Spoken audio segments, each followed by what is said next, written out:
Hey guys, I'm Christine, a designer here at ZURB. Recently, we've been using a lot of cards in our projects, and with the most recent release of Foundation 6.3, it's easier than ever to implement cards in your designs. But that doesn't mean that they always look great. So here are 5 common mistakes that designers use when designing cards. Number 1, large visual gaps from different content lengths. So it's super easy to make really nice and pretty cards in your sketch files, but once it's all coded up, the responsive cards can take up the space of your titles, descriptions, buttons, and anything else that can fluctuate the sizing of your cards. This can make your site look disorganized and probably ruin the entire site as a whole. So when this happens, we consider 3 things to fix it. First, will the user still understand what's being said if we come up with some sort of character count?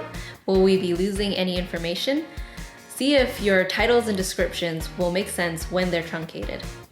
Secondly, we ask if our content can be displayed in a masonry layout. This usually works best for content that is meant to be simply perused and not tediously scanned. Lastly, we see if we can shift the content inside the card to make it work in one column on all screen sizes, letting the card be as short or as tall as they need to be, and also letting us keep the information dense on the site. Number 2, too many cards visible at once. I know it can be super tempting to use the entire space of your screen, especially when you're building a dashboard or an application where users love to see everything at once. In most cases though, too many cards can be overwhelming to your users and can cause them to strain while looking at your page. Just like text line strength, we want to find out how much content a user can reasonably take in at any given time without losing their place. We suggest setting a max width on your card containers to control this issue, but there's no magic number for how many cards is too many cards. We suggest doing some basic user testing to discover your magic number for your particular use case. Number 3, too many actions at various areas of the card. One of the most valuable things about cards is that they're small bits of content that can act as a gateway for users to find additional information or actions to take.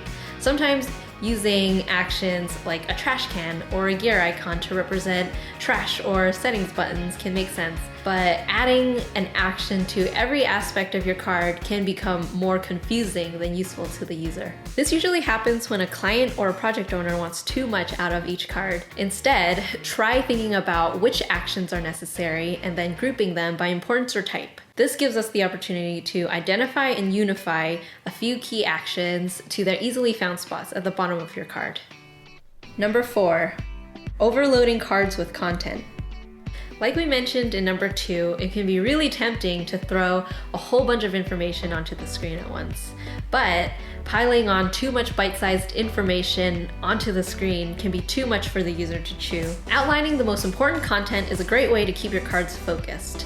In order to do this, you'll need to know who's using your product and for what purpose. You can use this information to help you rule out the outliers and trim your card data to the minimum that users need, and then go into drilling down into other sources of information. Number 5, forcing a visual when one isn't needed. Sometimes using visuals in your cards can be really useful, but they're not always necessary. When my fellow designers and I use images in our cards, we often ask ourselves why. Is this helping our users get to what they're looking for, or is it just a roadblock getting in the way? Usually this is a symptom of poor understanding of composition and a necessity to rely on images to break up your content.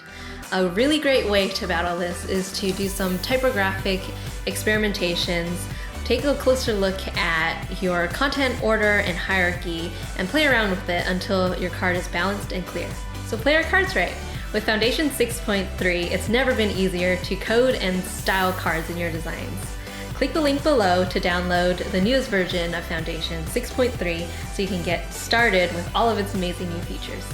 And if you haven't yet, check out our newest lesson about how exactly to implement and style these cards in Foundation 6.3. We've included the link below, so go ahead and check that out. And that's it. That's 5 common mistakes that designers usually make when using cards in their designs. If you've liked this video, please hit the like button and subscribe to our YouTube channel to stay up to date with all of our design videos. Bye!